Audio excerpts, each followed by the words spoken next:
छोटी सी घटना से मैं अपनी आज की बात शुरू करना चाहूंगा। एक छोटे से गांव में एक अंधेरी रात में एक झोपड़ी के भीतर से बहुत जोर से आवाज आने लगी, आग लगी है, मैं जल रही हूं, मुझे कोई बचाओ। आवाज इतनी तीव्र, इतनी करुण और दुख भरी थी। सोए हुए पड़ोसी जाग गए और हाथों में बाल्टियां लेकर पानी भर के उस झोपड़े की तरफ भागे। अंधेरी रात थी, लेकिन झोपड़ी के पास जाकर उन्होंने देखा आग लगने का कोई भी चिन्ह नहीं। छोटी सी झोपड़ी है, भीतर से जोर से आवाजें आती हैं, आग लगती है, लेकिन कोई आग लगने का चिन्ह नहीं। उन्होंने दरवाजे हटाए, वो दरवाजे भी खुले हुए थे। वो बहुत बड़ी स्त्री की झोपड़ी थी, उस पर ताले और द्वार लगाने की भी कोई बात नहीं थी। भीतर एक औरत जोर से रो रही थी और छाती पीट रही थी। वे सारे लोग परेशान हुए। उन्होंने कहा, आग कहां है, हम जरूर उसे बुझाएं। लेकिन वो स्त्री जो रोती थी हंसने लगी और उसने कहा, आग बाहर होती तो तुम जरूर बुझा देते, लेकिन आग मेरे भीतर लगी।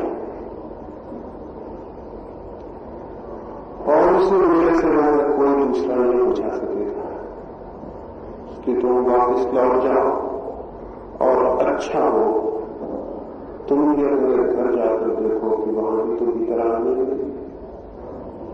बजाय इसके तुम किसी और में आग बुझाने जाओ, तुम भी देखो शायद तुम्हारे भीतर भी आग लगी हो और उसे बुझाने की जरूरत। शायद ही वो पड़ोसी समझ पाए वो क्या उसने कहा। वो राबिया नाम की एक फकीर औरत थी। करीब करीब मनुष्य के भीतर सदा से एक आग लगी हुई है। उसे बुझाने के लिए सब भांति के उपाय चलते हैं। अब तक जाति के भांति तो मनुष्य की उस आग को बुझाने में कोई सफलता नहीं मिली। कुछ थोड़े से लोगों ने बुझा ली होगी, लेकिन पूरी मनुष्यता अब भी भीतर आग से परेशान और पीड़ित है। जैसे उस रात उस बूढ़ी औरत की आग को बुझाने के लिए लोग बाल्टियां लेकर दौड़े, करीब करीब उस आग को बुझाने के लिए अब तक जो प्रयास हुआ है वो भी ऐसा ही है। आग भीतर है, बुझाने की कोशिश बाहर है। इस बुझाने की, बाहर की बुझाने की कोशिश से विज्ञान का जन्म हुआ है। आग भीतर है, मनुष्य की पीड़ा भीतर है, उसका दुख, उसकी चिंता और संताप भीतर है, और बाहर से उसे बुझाने के जो उपाय चल रहे हैं उनसे विज्ञान निरंतर विकसित हुआ, खड़ा हुआ। विज्ञान को खड़ा हो गया। इधर सैकड़ों वर्षों के मनुष्य के श्रम में विज्ञान की बड़ी उन्नति के शिखर स्पष्ट कर लिए, जीत लिए, लेकिन आग जानती वही है। शायद आज उसकी पीड़ा और भी गहरी हो गई है।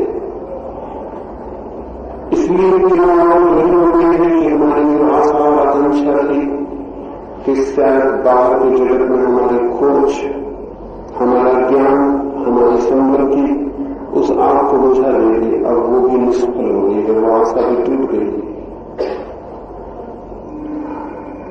संभव की बाहर एक तीव्रतम संभावी विकास हुआ है, लेकिन मनुष्य भीतर और भी दरिद्र दिखाई पड़ने लगा है, क्योंकि बाहर इतना विकास हुआ है और भीतर मनुष्य वही कर रहा है।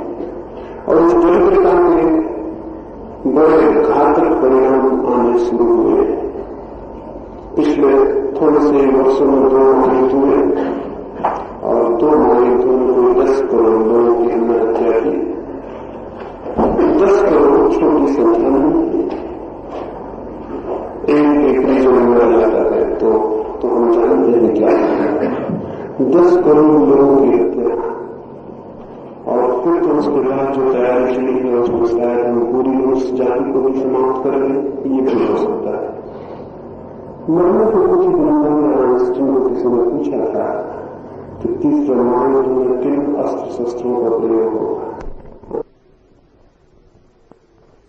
आइंस्टीन ने कहा कि तीसरे के बाबत तुम्हें कुछ भी नहीं कर सकता, लेकिन चौथे के बाबत निश्चित है। उसने पूछा उसने कहा कि तीसरे के बाबत कहने में समर्थ है, तो चौथे के बाबत कैसे करेंगे। आइंस्टीन ने कहा दो बातें थे। पहली बात तो ये कि चौथा महायुद्ध जहां तक हो पाए, आदमी ने पूछा कि क्या ये हो रहा था कि मनुष्य लड़ना छोड़ गया।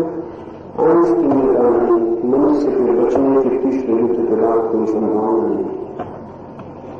चौथा महायुद्ध इसलिए नहीं होगा कि मनुष्य ही नहीं होगा, और अगर हुआ भी कभी चौथा महायुद्ध कभी, तो तीसरे और चौथे महायुद्ध में 1000 वर्षों का फासला होगा। और चौथे महायुद्ध में अस्त्र शस्त्र प्रयोग होंगे वे वही होंगे जो पहले महायुद्ध में प्रयोग हुए होंगे, पत्थर के, लकड़ी के औजार। ये डर और संभावना खड़ी हो गई है कि शायद पूरी मनुष्य जाति समाप्त हो जाए। विज्ञान के इतने उत्कर्ष के बाद मनुष्य के भीतर अगर उसकी आत्मा विकसित न हुई हो तो शक्ति अविकसित हाथों में खतरनाक हो जाती है। नगरचार हिंदुस्तान की तरफ आता था तब वास्तव में एक बहुत बड़े ज्ञानी से उसका मिलना हुआ, और उस मार्ग में पूछा उस ज्ञानी को कि मैं सुनता हूं कि दुनिया नींद नहीं हो रहा है, बहुत ज्यादा सोना हुआ है, क्या आप मुझे बता सकेंगे कि बहुत ज्यादा सोना हो रहा है या कम सोना अच्छा है। उस वृद्ध ने कहा ये एक आदमी का अलग अलग निर्भर होगा, तुम जैसे लोगों का बहुत ज्यादा सोना अच्छा है, क्योंकि तुम जागे रहोगे तो कोई उपद्रव होगा, कोई परेशानी होगी। बुरे लोग सो रहे हैं तो अच्छा है। ऐसे ही अज्ञानी मनुष्य के हाथ में शक्ति न आए तो अच्छा है। अज्ञान भीतर हो और शक्ति हाथ में आ जाए तो सिवाय दुर्घटना के और कुछ भी नहीं हो सकता। विज्ञान में शक्ति भी है, लेकिन मनुष्य के भीतर वो शांति नहीं जो शक्ति का सम्यक उपयोग कर सके। उसके भीतर तो परेशानी बढ़ती चली गई है, और उसकी परेशानी का एक ही परिणाम हो सकता है। और ये आप स्पष्ट रूप से ख्याल में ले लें कि जो आदमी परेशान है, भीतर दुखी है, भीतर चिंतित है, कष्ट में और पीड़ा में है, उस मनुष्य का एक ही सुख होता है, केवल एक ही सुख, और वो ये कि वो दूसरों को भी पीड़ा में डाल दे और कष्ट में डाल दे। जो मनुष्य दुखी है उसका एक ही सुख होता है कि वो दूसरों को ज्यादा से ज्यादा दुख में डाल दे। इसके अतिरिक्त उसकी सुख की और कोई कल्पना नहीं होती। मनुष्य है भीतर दुख में और आग लगी है उसके आत्मा में, तो विज्ञान की शक्ति बड़ी खतरनाक है। इसके द्वारा उसे मौका मिल गया है कि वो दूसरों को कितने भी कष्ट में डालते हैं। और अगर हम 50 वर्षों से निरंतर इसी की खोज कर रहे हैं कि हम ज्यादा से ज्यादा दुख, ज्यादा से ज्यादा मृत्यु लाने में कैसे सफल हो सकते हैं। ये हैरानी की बात है। जरूर ही मनुष्य का चित्त कुछ रुग्ण होगा, बीमार होगा, विक्षिप्त होगा, अन्यथा मृत्यु को मानने की कोई आयोजन और दुर्जन्म नहीं हो सकता। एक छोटी सी एक बिल्कुल झूठी कहानी होगा, फिर इस संबंध में कुछ और जो बातें मुझे कहेंगे वो मैं आपको कहूँ। कहानी मुझे बड़ी प्रीति कर है, एकदम ही झूठी है, एकदम असत्य है, लेकिन मनुष्य के बाबत शायद उससे सच्ची और कोई बात आज नहीं हो सकती। मैंने सुना है ये स्थिति देखकर परमात्मा परेशान हो गया, बहुत परेशान हो गया कि मनुष्य को क्या हुआ जा रहा है और मनुष्य कैसे आत्मबुद्धि प्रयास में संलग्न है, इससे मुझे चिंता हुई होगी। और उसने 3 बड़े राष्ट्रों को अपने पास बुलाया, इंग्लैंड को, रूस को और अमेरिका को। ये कहानी थोड़ी पुरानी होगी, लेकिन इंग्लैंड को कौन बुलाता है। ये कहानी थोड़ी पुरानी है, उस वक्त इंग्लैंड में ताकत रही है तब उसे बुलाया और उन तीनों प्रतियों से कहा कि हम बहुत हैरान हैं, तुम्हारी सारी शक्ति मनुष्य की हत्या की ओर नियोजित हो गई है और वह इस बात का कि तुम पूरे उस जाति को समाप्त कर दो, न केवल बल्कि हो सकता है पूरे प्राणी जगत को समाप्त कर दो। इस भय से भयभीत होकर मैं खुद ही तुम्हें मौका देता हूं और प्रार्थना करता हूं कि तुम हृदय को वरदान मांगो, तुम्हारी जो कामना है वो पूरी हो जाए ताकि जीवन बच सके। तुम क्या चाहते हो आखिर? इस दौर के पीछे इरादे क्या है? अमेरिका के प्रतिनिधि ने कहा कि हे परमात्मा, हमारी बड़ी कोई आकांक्षा नहीं, बड़ी छोटी आकांक्षा है, पूरी हो जाए तो हम निश्चिंत हो जाए और ये सब उपद्रव भी बंद हो जाए। ईश्वर का कहो, तुम कहो, मैं पूरा करूंगी। शायद उसे भी कल्पना नहीं थी कि वो क्या करेगा। उस प्रतिनिधि ने कहा कि ये पिता, छोटी सी इच्छा पूरी करनी है, दुनिया को, लेकिन उन्होंने रूस का कोई निशान न रखा है, फिर आपको उपद्रव नहीं, फिर सब शांति हो जाए। एक ही कठिनाई है जिससे जीवन उलझ गया है और वो ये रूस का होना है। ईश्वर ने बहुत वरदान दिए, पुराण में कथाएं हैं, लेकिन ऐसा कोई वरदान कोई मांग ही नहीं जाएगा। वो बहुत हैरान हुआ, उसने रूस की कृपाएं बनाई तो रूस के प्रति ने कहा महानुभाव, या हो सकता है कहा हो कामरेज, मुझे पता नहीं, ये भी हो सकता है कहा हो कामरेज, कहा महानुभाव, एक तो हमें विश्वास नहीं कि आप गिरजाघरों से आपको निकाल के विदा कर दिया और हमारे देश में की कोई पूजा नहीं होती है और कोई दिए नहीं जलाए जाते और कोई फूल नहीं जलाए जाते। हम आपके भ्रम से बहुत दिन में मुक्त हो गए, लेकिन फिर भी हम दोबारा की पूजा शुरू कर सकते हैं और स्वीकार कर लेंगे कि आप हो, और स्वीकार कर लेंगे आंख बंद करके जो भी आप कहोगे।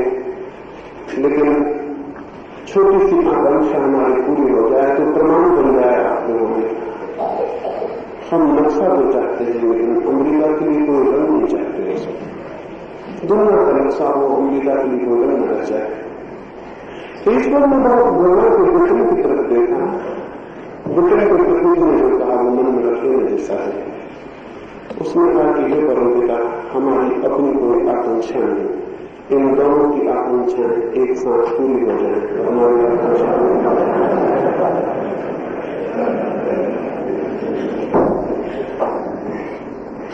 ऐसी स्थिति हो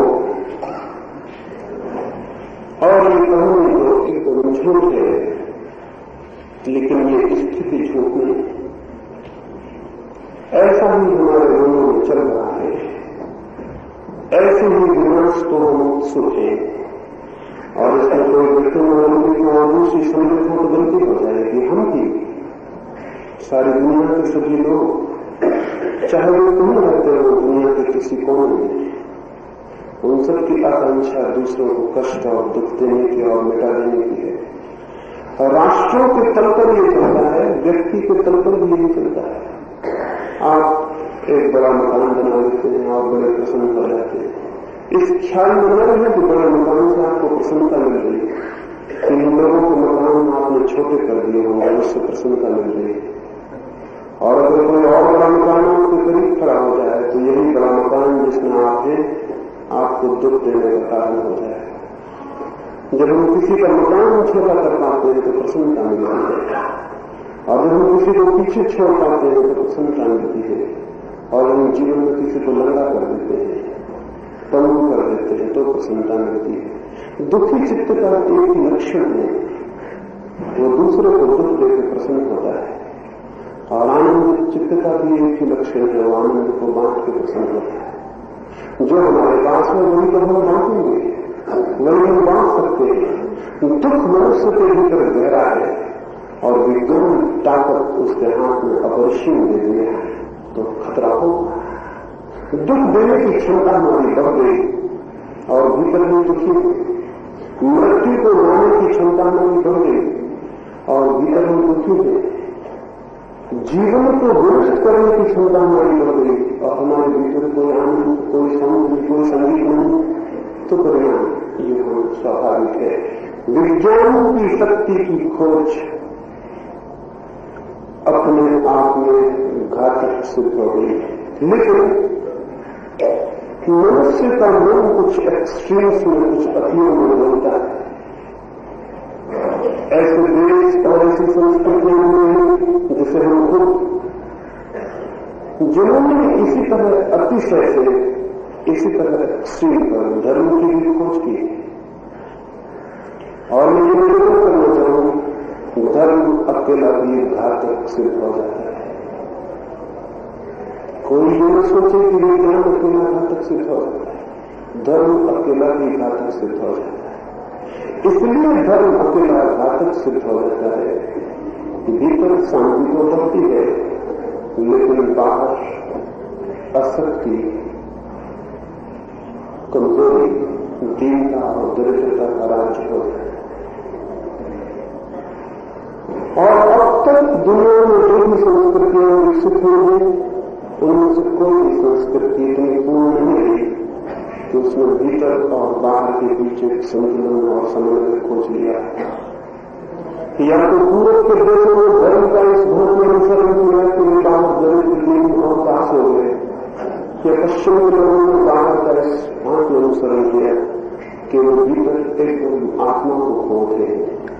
इन दो अतियों पर अभी तक मनुष्य का मन डोला है। और आज भी जो लोग इस संबंध में चिंतन करते हैं, उनमें से अधिक पक्षपाती हैं। उनमें से या तो धर्म के पक्षपाती हैं या विज्ञान के पक्षपाती हैं।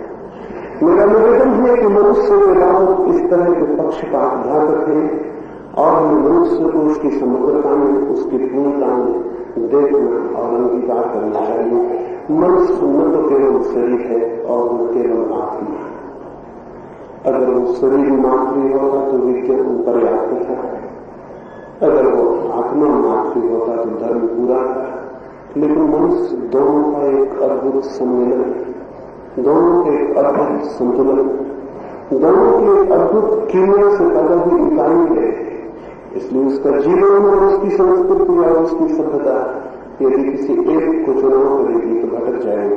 अब तक मनुष्य जाति की सभी सभ्यताएं भटकी हुई सभ्यताएं रही, वे सभी एक कांगी।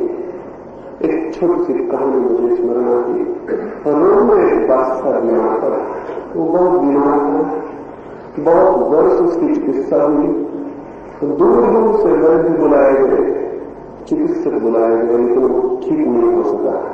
कुछ बीमारी की पकड़ में आई, बीमारी को समझ में नहीं आई।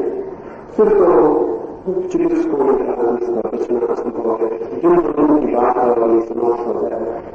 उसकी आंखें भी खुलने बंद हो गई, उसकी श्वास भी डूबने लगी। वो कोई स्तर पर अलग होकर पड़ा। एक गरीब की चिंतित न हो और निराश न हो। एक फकीर गांव में आया और उस फकीर के बाद लोगों का ख्याल नहीं कि वो मुर्दों को भी जिला दें, कभी तो आप जिंदा हैं, मरने से तो कम से कम बचा ही सकता है। हर आदमी ने आंखें खोली, उसने कहा जल्दी करो, देर न करो, क्योंकि श्वास का कोई भरोसा नहीं कि जो बात हो जाती है वो भीतर लौटे न लौटे।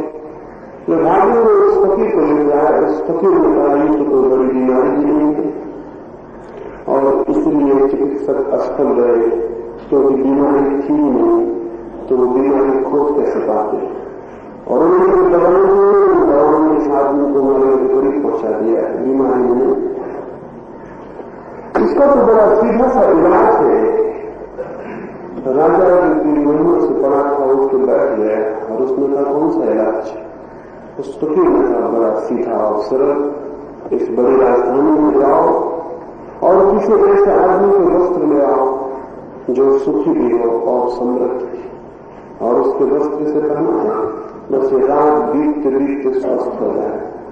वही ना तो खुशी से नाम को लिए भरा दिए, महंगी और नाश होने लगे, तो बड़ी खुशी की बात थी। इलाज आसान था, वजीर भागे किसी ऐसे आदमी के वस्त्र में जो सुखी भी हो और समृद्ध भी। लेकिन जैसे जैसे जिंदगी भवनों में हो गए, हर भवन से लौटते वक्त उनकी निराशा बढ़ती गई। जिसके पास भी हो गए उसने कहा कि मैं अपने प्राण दे दूं राजा को बचाने के लिए, लेकिन मेरे वस्त्र कारगर नहीं होंगे। समृद्धि तो मेरे पास है, लेकिन सुख से मैं अपरिचित। धन मेरे पास है, बड़ी शक्ति, लेकिन बड़े तर्क, लेकिन सुख मैंने अभी जाना नहीं, कहीं कामना करता हूं, सपने देखता हूं, उसे पाया नहीं। हर भवन को लौटते वक्त वो निराश होते गए। धीरे धीरे शाम हो गई, सूरज बनने लगा और वो जीव इकट्ठे हुए। उन्होंने कहा कि राजा को बचाना तो मुश्किल मालूम पड़ता है, हम तो दंग थे। उनके सामने जो नौकर दौड़ रहा था बनकर, उसने कहा कि तुम उसी वक्त समझ गया था कि नहीं हो सकेगा, क्योंकि जब राजा के वजीर भी किसी और के कपड़े लेने जा रहे थे तभी मुझे शक हो गया। क्योंकि अगर वो होने वाला होता तो राजा के वजीर में के कपड़े दे देते। तुम जब दूसरों से कपड़े मांगने गए तभी मुझे शक हो गया था कि ये राज होगा नहीं, राजा मरे, किस मुंह से राजा के पास जाए। तो सोचा अंधेरा हो जाए, सूरज ढल जाए तो चले। सूरज ढले, वे राजमहल की तरफ चले। राजमहल के पीछे ही नदी बहती थी और वहीं उन्होंने बांसुरी की आवाज सुनी। दूर नदी के उस पार कोई पत्थर पर बैठ के बांसुरी बजाता था। उसके स्वर में कुछ ऐसा जादू, कुछ ऐसा आनंद था, कुछ ऐसे सुख की गंध थी। उन्होंने सोचा अंतिम प्रयास और करें, हो सकता है यह आदमी सुखी हो। इसके स्वर इतने आनंद से भरे थे, इतने प्रेम से, इतनी खुशी से। वे गए और अंधेरे में जाकर उस आदमी के हाथ में खड़े हो गए। उन्होंने कहा हमारा संतान मृत्यु के करीब है और हमें ऐसे आदमी की खोज में भी सुखी हो, उसके वस्त्रों से हमारा राजा ठीक हो जाए, क्या तुम अपने वस्त्र देने की कृपा करोगे? तो आदमी हंसने लगा। उसने कहा सुखी तो नहीं हूं, लेकिन अंधेरे में आपको दिखाई नहीं पड़ रहा, मैं नंद बैठा हूं, मेरे पास वस्त्र नहीं है। फिर वो राजा मर गया, क्योंकि कुछ लोग मिले जो समृद्ध थे लेकिन सुखी नहीं थे, और एक आदमी मिला जो सुखी था लेकिन समृद्ध नहीं था, और वो राजा मर गया। और मनुष्य भी इसी तरह की बीमारी से पीड़ित है और करीब करीब मरने से करीब खड़ा है। और अभी तक कोई ऐसे वस्त्र नहीं मिल पा रहे हैं जो सुखी और समृद्धि दोनों को अपने भीतर समेटते हैं। या तो आंतरिक शांति की खोज होती है, तब बाहर से दरिद्र और दूरी हो जाता है, जैसा इस देश में हुआ, पूर्व के और देशों में हुआ। और या फिर समृद्धि की खोज होती है और सुख क्षीण हो जाता है, सुख के सब तंत्र टूट जाते हैं। ये इसलिए हुआ है कि हमने बाहर और भीतर को विरोध की तरह देखा। ये इसलिए हुआ है कि हमने शरीर और आत्मा को शत्रु की तरह देखा। ये इसलिए हुआ है कि हमने सुख की खोज को एक अखंड खोज नहीं जाना, और मनुष्य के जीवन की खोज को हमने खंड खंड टुकड़ों में करके देखा। हम मनुष्य की अखंड और पूरी इकाई को आज तक स्वीकार नहीं किया। जो लोग मनुष्य को शरीर मानकर स्वीकार करते हैं वे उसकी आत्मा को इनकार कर देते हैं, और जो लोग उसकी आत्मा की बातें करते हैं वे शरीर के जाने अनजाने शत्रु हो जाते हैं। एक ऐसी संस्कृति चाहिए जो मनुष्य के अंतर और बाहर के बीच सेतु बने, उन दोनों को जोड़ सके। वस्तुतः वे दोनों जुड़े हैं। तो न तो कोई धार्मिक संस्कृति चाहिए क्योंकि वो भी एक पक्ष है और एक अति, और न कोई एक वैज्ञानिक संस्कृति चाहिए क्योंकि वो भी एक दूसरी अति पर भूल है। एक ऐसी संस्कृति चाहिए जो मनुष्य की अखंड प्रकृति को स्वीकार करे और उस अखंड प्रकृति को आनंद की दिशा में गतिमान कर सके। स्मरण रहे, मनुष्य की आत्मा की कोई भी खोज शरीर के आधार के बिना संभव नहीं। संत फ्रांसिस जब मर रहा था, उसने सारे लोगों से विदा ली और अंत में वहां जो खड़ा हुआ, तो लोगों ने सोचा शायद वो परमात्मा को धन्यवाद देगा, लेकिन उसने क्या कहा? उसने कहा हे मेरे प्यारे शरीर, मैंने मुझे बहुत सताया और बहुत परेशान किया और मैंने सदा ये समझा कि तू मेरा शत्रु है, और आज जब मेरी आंखें खुली हैं और मेरे हृदय में दिया जला है तो मैं देख पा रहा हूं कि तू निरंतर मेरा साथी था, मेरा शत्रु नहीं, और तुमने हर सुख दुख में मेरे साथ दिया, और मैंने तुझे सताया हो और परेशान किया हो, तू भी तो मेरा साथी था। और जिस आत्मा को मैं समझता है वो तेरी सीढ़ी पर चढ़े बिना उसे जानना असंभव है। इसलिए मैं तुझे धन्यवाद देता हूँ और क्षमा मांगता हूँ उन भूलों की जो मैंने तेरे साथ की होगी। जो लोग मनुष्य के व्यक्तित्व को ठीक से देखेंगे उन्हें दिखाई पड़ेगा शरीर और आत्मा सीढ़ी और लक्ष्य की भांति काम करते हैं। और जो लोग भी मनुष्य के जीवन को गौर से देखेंगे उन्हें दिखाई पड़ेगा विज्ञान और धर्म साधन और साथी की तरह काम करते हैं। विज्ञान अकेला रह जाए तो खतरा हो जाता है, अकेली सीढ़ी रह जाती है, रास्ता रह जाता है, पहुंचने को कोई जगह नहीं रह जाती। और अकेला धर्म रह जाए तो पहुंचने की जरूरत रह जाती है, लेकिन पहुंचने वाले सब मार्ग टूट जाते हैं और तब जीवन पंगु होता है। जीवन अब तक पंगु रहा है। एक दिशा है जिसे हम बाहर की दिशा में वह विज्ञान ने पदार्थ को खोजा, उसके रहस्य को खोजा। एक और दिशा है जिसे हम भीतर की दिशा करें, वहां धर्म ने कुछ सत्य खोजे। लेकिन विज्ञान के सत्य ज्यादा प्रभावी हो सके क्योंकि विज्ञान एक सार्वजनिक सत्य है और धर्म के सत्य उतने प्रभावी नहीं हो सके क्योंकि धर्म से अर्थ हिंदू, मुसलमान, ईसाई, जैन और बौद्धों से। धर्म आज भी आपस में टूटा हुआ, आपस में विरोध में, आपस में टुकड़े टुकड़ों में, विरोधी टुकड़ों में बैठा है। इसलिए धर्म की वो प्रधानता नहीं हो सकी जो विज्ञान की हो सकी। विज्ञान एक अखंड शक्ति की तरह खड़ा हुआ, पूर्व और पश्चिम के फासले गिर गए, संप्रदायों के फासले गिर गए, छोटे छोटे प्रादेशिक घेरे गिर गए, एक कबीले की अपनी मान्यताएं गिर गई और सारी मनुष्यता का विज्ञान खड़ा हो सका। अभी सारी मनुष्यता का धर्म खड़ा नहीं हो सका है। इसलिए धर्म तो हार रहा है रोज। इसलिए नहीं कि धर्म कम ताकत की चीज है, बल्कि इसलिए कि धर्म का खेना आपस में बटा हुआ है और आपस में लड़ रहा है। और ये हिंदू और मुसलमान और ईसाई और जैन और बौद्ध जब आपस में लड़ते हैं तो स्वभावतः इनकी शक्ति तो आपस में लड़ने में समाप्त हो जाती है और अधर्म की शक्तियां अपने आप बड़ी हो उठती है। विज्ञान के ऊपर कसूर नहीं है, कसूर है तो धार्मिक लोगों के ऊपर ही है। इस समय जिसका चित्त भी थोड़ा धार्मिक है उसके सामने पहली बात उठेगी वो ये कि अगर वो ठीक ठीक अर्थों में रिलीजियस है, धार्मिक है, तो वो हिंदू और मुसलमान होने से मुक्त हो जाए। क्योंकि दुनिया में इन नामों के कारण ही धर्म का जन्म नहीं होता। कोई 300 फेथ, कोई 300 समुदाय है सारी जमीन पर और वे सब एक दूसरे के विरोधी। 299 में प्रत्येक एक के विरोध में खड़े, उनकी सारी ताकत आपस में लड़ती है और समाप्त हो जाती है। धर्म भी वैसे ही एक शक्ति है जिसे विज्ञान, और धर्म की शक्ति भी वैसे ही यूनिवर्सल है, वैसे ही सार्वलौकिक जैसे विज्ञान के। लेकिन हम चूंकि अभी धर्म के जगत में बहुत पक्षपातपूर्ण है और हमारे धर्म के संबंध में चिंतना भी कोई 3-4 हजार वर्ष पुरानी है, इसलिए वो चिंतना विज्ञान के समक्ष एक बल की भांति खड़ी नहीं हो पाती और निरंतर पराजित हो जाती है।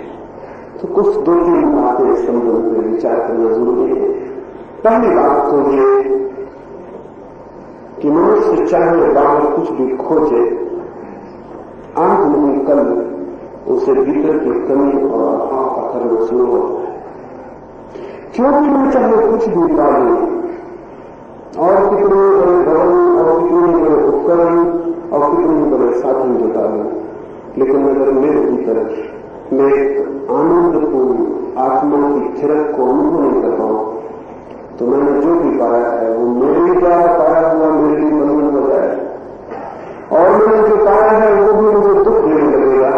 क्योंकि सुख पाने की क्षमता एक दृष्टि, एक अप्रोच, एक कौन से व्यक्तित्व को खड़े होकर देखने की है। जब मैं खास जगह से भीतर जीवन के चीजों को देखते हैं तो वे आनंददायी हो जाते हैं। और अगर भीतर से हमारा कोई आनंद के बिंदु पर खड़े होकर देखने की क्षमता और पात्रता न हो तो जीवन दुखदायी हो जाता है। एक सुबह एक आदमी ने गांव के बाहर बैठे हुए वृद्ध से आके पूछा अपनी गाड़ी को रोककर कि इस गांव के लोग कैसे हुए, मैं निराश करना चाहता हूं। उस बूढ़े आदमी ने कहा, इसको पहले कि मैं बताऊं इस गांव के लोग कैसे हैं, क्या तुम कृपा करोगे कि उस गांव के लोग कैसे थे जिसको तुम छोड़ के आ गए? उस आदमी ने कहा, उन लोगों का नाम नहीं लेते, मेरी आंखों में आग जलने लगती है, मेरे हृदय में क्रोध की ज्वालाएं उठाती है, उन जैसे दुष्ट लोग तो जमीन पर खोजने असंभव। उस बूढ़े ने कहा, मित्र इसलिए मैंने पूछा, इस गांव के लोग तो और भी बुरे हैं, मैं तो कोई 70 वर्ष से इनके बीच हूं, तुम कोई और गांव खोज लो, जिस गांव को तुम छोड़ के आ रहे हो उस गांव के भी बुरे लोग तुम यहां पाओगे। वो आदमी चला गया और वो जा भी नहीं पाया था। दूसरे के पीछे और बैलगाड़ी आकर रुकी, कोई और यात्री, और उसने पूछा उस बूढ़े से, इस गांव के लोग कैसे हैं, हम यहाँ रुकना चाहते हैं, यहीं बस जाना चाहते हैं। उस बूढ़े ने कहा, पहले मुझे ये बताओ कि जिस गांव से तुम आते हो वहां के लोग कैसे? उस आदमी की आंखें खुशी से भर गई और आंखों में खुशी के आंसू आ गए और उसने कहा कि उन लोगों की याद भी हृदय को बड़ी स्मृति से भर देती है। उतने बड़े लोग पृथ्वी को कहीं खोजने कठिन। दुख तो दुर्भाग्य को यही है कि कुछ मजबूरी में मुझे उस गांव को छोड़ना पड़ा, लेकिन यही आशा लेकर आया हूं कि आज नहीं कल फिर उसी गांव में जाकर बस जाऊंगा। उतने प्यारे लोग खोजने कठिन। उस बूढ़े ने कहा, तुम्हारा स्वागत है, मैं 70 वर्ष इस गांव में रहता हूं, इस गांव के लोग तुम उस गांव से भी अच्छे पाओगे। जीवन को देखने की एक दृष्टि यदि आनंदपूर्ण हो तो बाहर सब आनंदपूर्ण हो जाता है, और जीवन की देखने की दृष्टि यदि दुख और अंधेरे से भरी हो तो बाहर सब अंधकार हो जाता है। विज्ञान बाहर की दुनिया को बना रहा है, जरूर बनाया जाना चाहिए। बाहर की दुनिया जैसे मिली है उसे वैसा ही केवल वे स्वीकार कर सकते हैं जो हर अर्थों में कायम सुस्त और उनके जीवन में कुछ भी करने की कोई मन, कोई जीवन को बदलने की आकांक्षा नहीं है।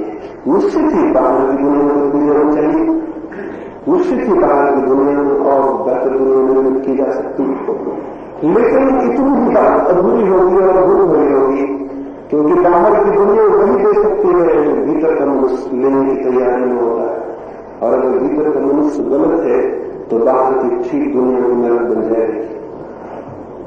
प्रश्न बिल्कुल ये नहीं है कि बाहर की दुनिया कैसी है, बहुत गहरे में प्रश्न यही है कि भीतर का मनुष्य कैसा है।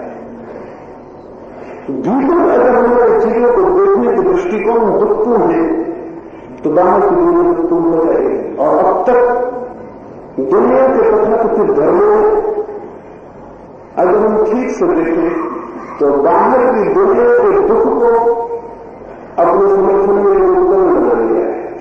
वो ये कहते हैं कि दुनिया दुख से भरी है, जन्म मरण दुख से भरा है, इसलिए तुम एक ऐसे मोक्ष की खोज करो जहां सब आनंद ही आनंद हो।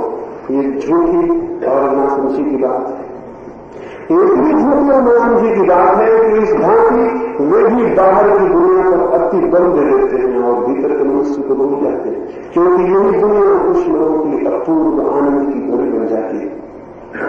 तो सवाल ये बहुत बड़ा नहीं है कि इसको छोड़ के कोई कहीं भाग जाए, सवाल बहुत बड़ा यही है कि वो इसके बीच अपने को कैसे परिवर्तित कर ले कि जिसे हम दुख और नरक की भांति जानते हैं वो आनंद और मोक्ष की भांति बन जाए। धर्म का बुनियादी संबंध व्यक्ति के भीतर देखने की क्षमता और पात्रता को परिवर्तित करने से है, और विज्ञान का बुनियादी संबंध वस्तुओं को अधिकतम सुविधापूर्ण बनाने से है, और धर्म का संबंध जीवन को अधिकतम आनंद की दृष्टि से देखने से है। धर्म के बिना तो विज्ञान अधूरा होगा ही, धर्म के बिना तो विज्ञान घातक होगा ही, धर्म के बिना तो जीवन में आनंद की कोई किरण नहीं हो सकती है। लेकिन धर्म से मेरा मतलब हिंदू मुसलमान से नहीं, धर्म से मेरा मतलब निरंतर दोहराई गई बातों, शास्त्रों और परंपराओं से नहीं। धर्म से मेरा मतलब है जीवन को आनंदपूर्ण ढंग से जीने के उपाय से। जो व्यक्ति भी चाहे वो एक कवि हो और गीत गाता हो, और चाहे एक मूर्तिकार हो और मूर्ति बनाता हो, और चाहे एक वैज्ञानिक हो और खोज करता हो, चाहे एक अध्यापक हो, चाहे एक दुकानदार हो, चाहे एक चमार हो और जूते बनाता हो, जो व्यक्ति भी अपने जीवन की समग्रता को आनंद की दृष्टि से देखने में सफल हो जाता है, उसे मैं धार्मिक मनुष्य कहता हूं। जो व्यक्ति भी अपने जीवन को आनंद के रूप से देखने में समर्थ हो जाता है, उसे मैं धार्मिक व्यक्ति कहता हूं। जो व्यक्ति भी हर घड़ी और हर स्थान पर मोक्ष में रहने में समर्थ हो जाता है, उसे मैं धार्मिक व्यक्ति कहता हूं। वो व्यक्ति धार्मिक नहीं है जो मोक्ष की खोज करता है कहीं दूर आकाश में। वो व्यक्ति धार्मिक नहीं है जो जन्म मरण के बाद मोक्ष की खोज करता है। वही व्यक्ति धार्मिक है जो अपने भीतर इसी घड़ी और अभी मोक्ष को पाने में समर्थ है। मोक्ष को पाने का अर्थ है कि उसके देखने के जीवन को देखने की दृष्टि बदल गई। दो फकीर जापान में एक संध्या अपने झोपड़े पर वापस लौटे। वर्षा के दिन आ गए हैं और जो बादल आकाश में गिर गए हैं और आज नहीं कल पानी गिरेगा। वे दोनों बहुत दिन से यात्रा करते और वर्षा के भय से वर्षा के पहले घर पहुंचे हैं, झोपड़े पर भागे हुए आ रहे थे। लेकिन जैसे ही झोपड़े के पास पहुंचे ठगे से रह गए। उनमें से एक तो बोला कि परमात्मा, इसीलिए तुमको शक आ जाता है। ये क्या किया तुमने? हवाओं में उस झोपड़े के आधे छप्पर को उड़ा दिया। उनसे फकीर ने कहा कि इसी से कुछ शक आ जाता है तुम्हारे मन। तो गांव में पार्टियों के बड़े बड़े महल खड़े हैं और ये गरीब फकीरों से झोपड़ा में तुमको उड़ाने को मिला। अगर हवाओं को भी जो आजमाइश करनी थी तो किसी महल पर कर लेती, और अगर तुम्हारा ही जिन चीजों को तोड़ने का हो गया था तो कोई बड़ा महल तोड़ देते। ये गरीबों के झोपड़े को तोड़ने में तुम्हें शर्म नहीं आए। तो उसने अपने दूसरे फकीर से कहा, देखते हो? लेकिन दूसरे की तरफ देख के हैरान हो गया। वो दूसरा फकीर घुटने टेक के हाथ जोड़े आकाश की तरफ बैठा है। उसकी आंखों से आनंद के आंसू बह जाते। वो हैरान हुआ, उसने उसे हिलाया और पूछा कि क्या करते हो? उसने कहा, मैं परमात्मा को धन्यवाद देता हूँ, बड़ी है उसकी कृपा और अनुकंपा। नहीं तो हवाओं का क्या भरोसा, पूरा झोपड़ा भी उड़ा ले जा सकती है। उन्होंने आधा छप्पर छोड़ दिया। आंधियों का कौन सा विश्वास, पूरे छप्पर को भी गिरा सकती थी, लेकिन आधा छप्पर छोड़ दिया। तो बिना धन्यवाद दिए कैसे रहूं? उसकी कृपा, उसकी अनुकंपा बड़ी है। और रात वे दोनों उसी झोपड़े में सोए। पहला रात भर नहीं सो सका, रात भर उसे चिंता पकड़ी रही। दूसरा बहुत देर नींद भी सोया और सुबह उठकर उसने एक गीत लिखा और उस गीत में उसने कहा कि परमात्मा, मुझे पता ही नहीं था कि आधे छप्पर का आनंद कैसा होता है। अन्यथा हम तुम्हारी हवाओं को कष्ट में देते, हम खुद ही आधा छप्पर गिरा देते। रात ही मैंने देखा, जब भी आंख खुली तो आधे छप्पर से आकाश के तारे भी दिखाई पड़े, चांद भी दिखाई पड़ा। और अब तो अद्भुत हो जाएगा, वर्षा आने को है, आधे में हम सो भी जाएंगे, आधे में वर्षा की बूंदें गिरेंगी, उनका संगीत भी सुनेंगे। इसका हमें ख्याल नहीं था, हम तुम्हारी हवाओं को कष्ट न देते, हम खुद ही आगे गिरा देते। दूसरा दिमाग उसी झोपड़े के नीचे था, लेकिन रात भर क्रोध में और गुस्से में और रात भर चिंता में था। इन दोनों व्यक्तियों में दूसरे व्यक्ति को मैं धार्मिक कर रहा हूं, पहले व्यक्ति को धार्मिक नहीं। जीवन को जो उसके आनंद और आलोक से भरे पहले की ओर से देखने में समर्थ हो जाता है वो धार्मिक। और तब उसे कोई मोक्ष खोजना नहीं पड़ता, उसे मोक्ष मिल जाता है। और तब कहीं उसे दौड़ना नहीं पड़ता, वो जहां है वहीं उसी जगह उसी स्थिति उसी दशा वो उसे पा लेता है, जिससे पाए बिना जीवन कभी भी एक सौंदर्य, जीवन कभी भी एक धन्यता नहीं हो सकता है। धर्म से मेरा अर्थ है जीवन की आनंदपूर्ण दृष्टि को उपलब्ध कर लेना। फिर ज्ञान से अर्थ है जो बाहर हमारे चारों पर फैला हुआ जगत है वो भी परमात्मा का है, वो जो पदार्थ है वो भी परमात्मा का है। उसके भीतर जो छिपे हुए राज है, वो जो सीक्रेट्स है, वो जो मिस्ट्रीज है, वो जो रहस्य है, वो खोज लेना।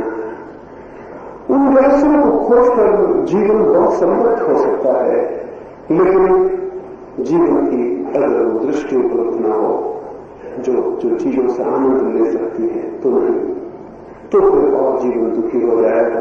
भीतर दुख होगा और बात ताकत होगी और कुछ नहीं हो जाएगी। इसलिए धर्म के जो प्रचलित नाम है उनसे नहीं, बल्कि धर्म की जो मौलिक क्रांति है मनुष्य के मन में, उसको विचार करना चाहिए, उसको खोजना चाहिए और देखना चाहिए। इससे नहीं कि आप लोग मंदिर जाते हैं, इससे धार्मिक है। जिसको भी धोखा देना होता है धार्मिक होने का, वो रोज मंदिर जा सकता है, उसमें कोई बहुत कठिनाई नहीं है। इससे नहीं कि आप कैसे कपड़े पहनते हैं, हो सकता है आप लोगों को लगा दें, इससे कोई धार्मिक होने का संबंध नहीं है। हो सकता है आप रोज सुबह के गीता पढ़ते हो, इससे भी या कुरान पढ़ते हो, धार्मिक होने का संबंध नहीं है। धार्मिक होने का संबंध है प्रतिक्षण जीवन को आप कैसा लेते हैं, एक आनंद की भांति या एक दुख की भांति।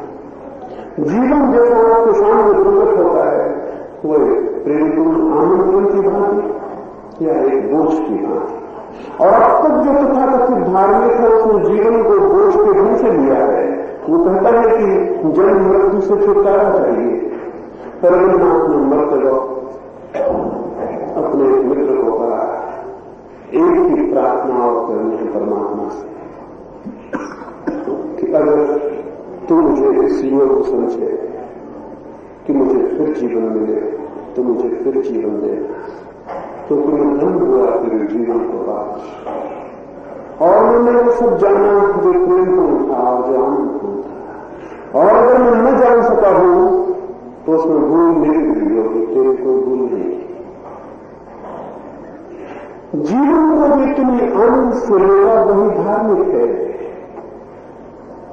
लेकिन हम तो जानते हैं उन लोगों को जो चेहरे उतार के जीवन को लेते हैं उनको हम धार्मिक कहते हैं। उदास और गंभीर नहीं, वे रोगित हैं। उदास और गंभीर व्यक्ति रोगित है, आनंदित और प्रफुल्लित, और जिसके प्राण किसी गीत से गूंज रहे हो और किसी संगीत से।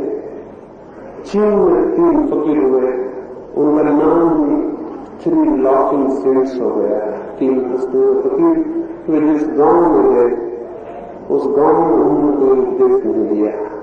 उस गांव की चौरस्तों पर खड़े होकर बस वे हंसने लगे और तीनों लोग से हंसते और उनकी हंसी ऐसी मुक्त और ऐसी आनंदपूर्ण की सारे गांव में धीरे धीरे हंसी की लहर फैल जाती। और जितने दिन तक वे उस गांव में रहते उस गांव में लोग हंसते ही रहते और उस हंसी में वे कुछ जान पाते। जीवन को जो गंभीरता से लेता है वो जान नहीं पाता। जीवन को तो बच्चों जैसी सरलता से और आनंद से लेता है वही जान पाता है। उनमें से एक फकीर मरा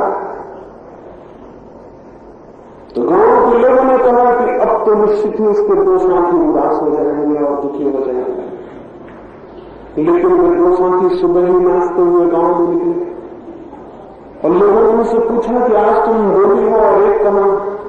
तो उन्होंने कहा वो एक तो बहुत धन्यवादी है, वो हमसे पहले बड़ी यात्रा पर निकल गया और हम उसको नाच के और गीत गा के विदा देने की तैयारी कर रहे हैं, क्योंकि जिसके साथ इतने आनंद के क्षण बिताए उसे उदास और आंसू भरी आंखों से विदा देना मित्रता के प्रति घात होगा। अब हम नाच के और गीत गा के तैयारी कर रहे हैं और हंस के कि हम उसे हंसते हुए विदा दे सके। और गुजरात में मर गया था, उसने सोचा कि जब मैं मर जाऊंगा लोग मुझे बहुत प्रेम करते हैं, लेकिन मुझे चिता पे चढ़ाएंगे तो बहुत दुखी हो जाएंगे और ये शुभ न होगा कि उनके दुख में मैं विदा लूं। तो उसने अपने साथियों से कहा कि तुम मेरे वस्त्र मत उतारना, मैं जिन वस्त्रों में लगूं उन वस्त्रों में मुझे चिता पे चढ़ा देगा। अंत में उसकी इच्छा थी तो वैसा ही किया गया। गांव भर उदास था, वे दोनों तो नाचते हुए गीत गाते हुए मरने तक गए, लेकिन गांव पर उदास था। लेकिन फिर जैसे ही उसकी लाश चिता पर रखी गई धीरे धीरे हंसी फैलने लगी और उस कब्र के उस चिता के आसपास इकट्ठे लोग हंसने लगे और नाचने लगे। क्या हुआ? उस मरते हुए फकीर ने अपने कपड़ों में फुलझड़ी और पटाखे छिपा रखे थे।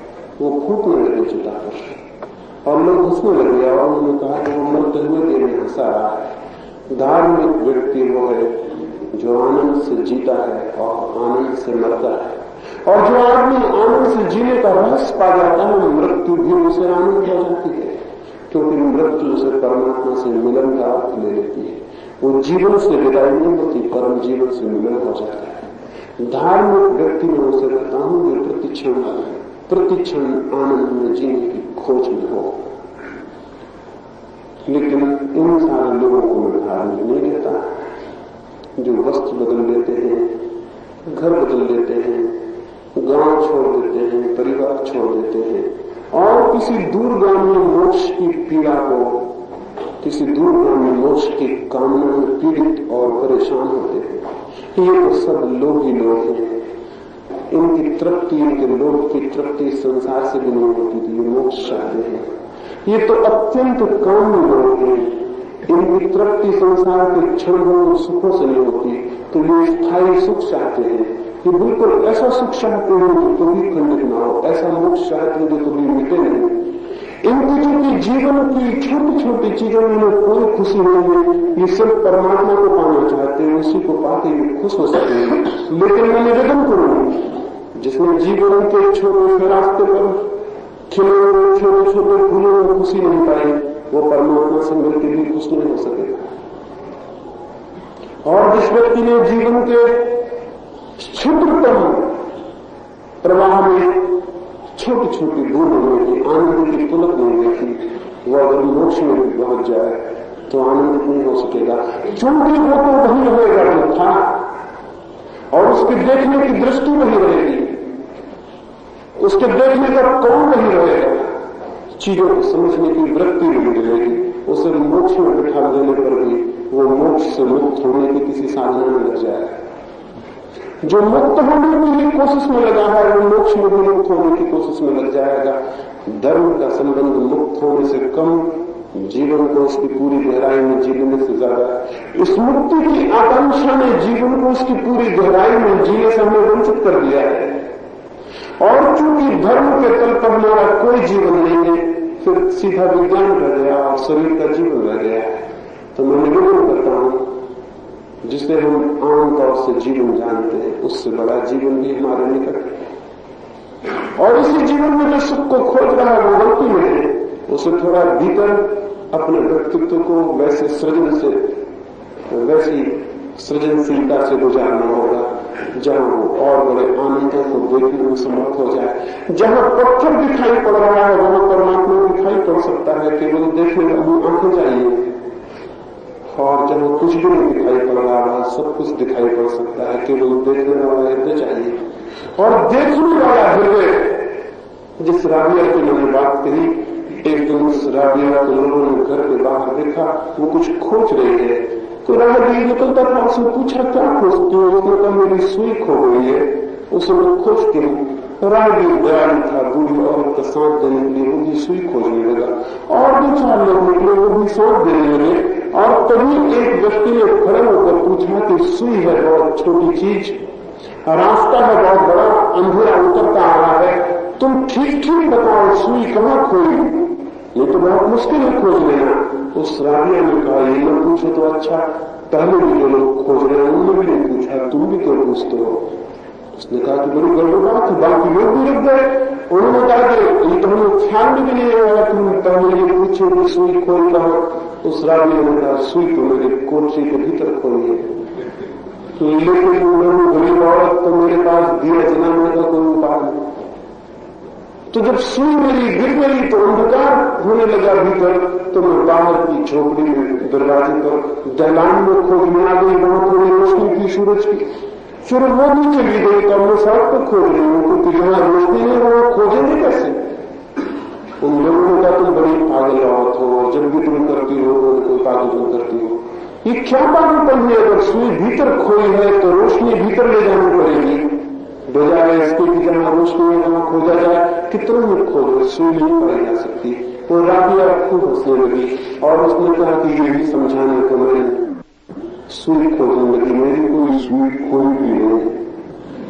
मैं तो हर आदमी को देखती हूं वो बाहर खोज रहा है, और कोई भी नहीं पूछता कि जिसे हम बाहर खोज रहे हैं क्या वो बाहर खोया है। नहीं, लेकिन आंखों की रोशनी बाहर पड़ती, आंख बाहर फैलते, कान बाहर सुनते, सब हमारी इंद्रियां बाहर की तरफ रोशनी फेरती हैं, इसलिए बाहर खोजते बिना इस बात को जाने कि उसे खोया कहां है। समझदार व्यक्ति वो होगा जो सबसे पहले ये पूछ ले कि मैंने खोया कहां है, मैंने क्या खोया है। और अगर इसका उत्तर न मिले तो भी यही उचित और विवेकपूर्ण होगा कि इसके पहले वो बड़ी पृथ्वी पर खोजने निकल जाए, वो कम से कम अपने भीतर पहले खोज ले। अगर वो हम न पा सके तो फिर बाहर खोजने निकल जाए। लेकिन अनुभव यही है कि जिन्होंने भीतर खोजा उन्होंने पा लिया।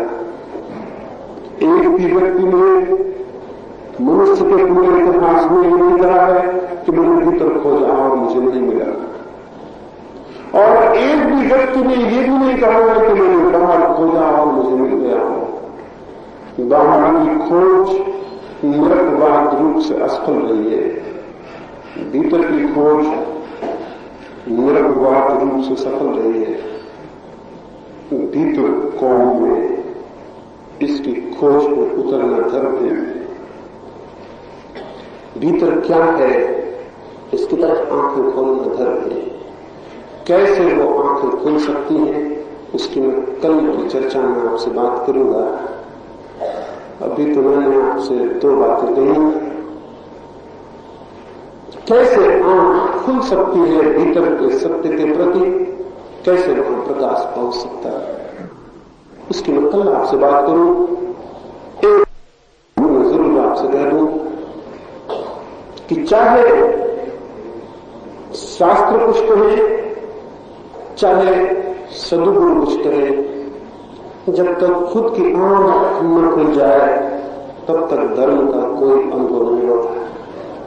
विज्ञान के साथ एक सुविधा है, विज्ञान एक ट्रेडिशन है, एक परंपरा है। विज्ञान वैयक्तिक अनुभव नहीं। बिजली चल रही है, हमें कुछ भी पता नहीं कैसे चल रही है, लेकिन हम बटन दबाते हैं और चल जाती है। कोई जानता होगा, लेकिन हम सबको इस बात की जानने की जरूरत नहीं होती। विज्ञान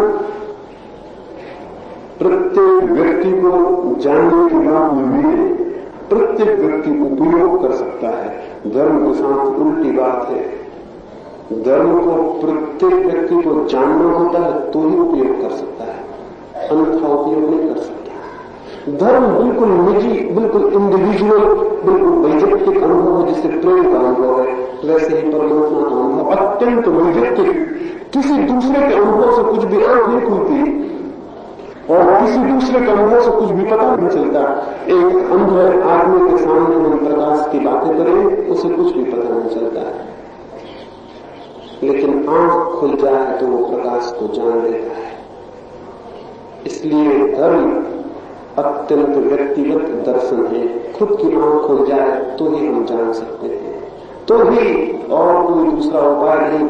उधार और दूसरों से सीख के धर्म के जगत में कुछ भी नहीं हो सकता। इसलिए तो विज्ञान विद्यापीठ में और विश्वविद्यालय में पढ़ाया जा सकता है, धर्म में पढ़ाया जा सकता है। पढ़ाने का कोई उपाय नहीं है। विज्ञान एक सामूहिक संपत्ति बन जाता है, धर्म निरंतर वैयक्तिक अनुभव है।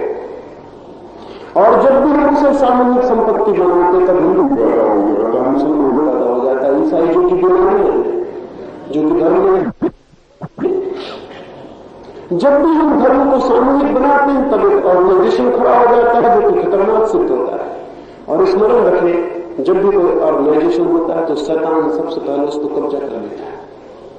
शैतान हमेशा कोशिश में रहता है कि कहीं लोग इकट्ठे हो जाए तो वो कब्जा कर ले, और अगर लोग इकट्ठे न हो तो शैतान कोशिश करता है कि इकट्ठे कर लो। एक दफा शैतान को खबर, उसके मित्रों ने खबर दी, और उसके बहुत मित्र हैं, सब तरफ उसके अखबार वाले और उसके पत्रकार और उसकी न्यूज एजेंसी है, उन्होंने तो शैतान को खबर दी कि एक आदमी को सत्य उपलब्ध हुआ जा रहा है। शैतान अपने साथियों को लेकर भागा। रास्ते में ही उसके आके और मित्रों ने खबर दी कि अब जा रहे हैं, उसको तो सत्य उपलब्ध हो गया। शैतान बोला तब जल्दी जाओ और गांव में खबर कर दो, गांव में ढोल पीट कर खबर कर दो कि फलाना आदमी को सत्य उपलब्ध हो गया है, ताकि लोग उसके आसपास इकट्ठे हो जाए और लोगों में ऐसा जोश भरो कि वो संकित हो जाए। बस वो संकित हुए कि सत्य मर जाएगा, क्योंकि सत्य तो यज्ञ है और जहां संतुलन खड़ा हुआ वहां उपद्रव। शैतान परेशान नहीं हुआ, उसने गांव में खबर कर दी, लोग इकट्ठे होने लगे, भीड़ करने लगी और उन्होंने एक संगठन बना लिया और संगठन के भीतर वो जो सत्य का दिया जला था वो विलीन हो गया। सभी संगठनों ने सत्य की हत्या की है। धर्म है बिल्कुल गलती, उसका ऑर्गेनाइजेशन से, समूह से, संगठन से कोई वास्ता नहीं, उसका तो प्रत्येक व्यक्ति की उसकी निजी चेतना में उतरने से वास्ता है। और वे आंखें कैसे उस सत्य की तरफ उठ जाएं, उसकी मैं कल आपसे बात करूं। मेरी बातों को इतनी शांति और प्रेम से सुना है, उससे बहुत बहुत अनुग्रहित हूं। परमात्मा विज्ञान में तो सबको सहज ही खड़ा कर दिया है, उसने तो वो धीरे धीरे सभी को धर्म में भी खड़ा कर सके, इसकी प्रार्थना करता हूं। सबके भीतर बैठे परमात्मा के लिए मेरे प्रणाम स्वीकार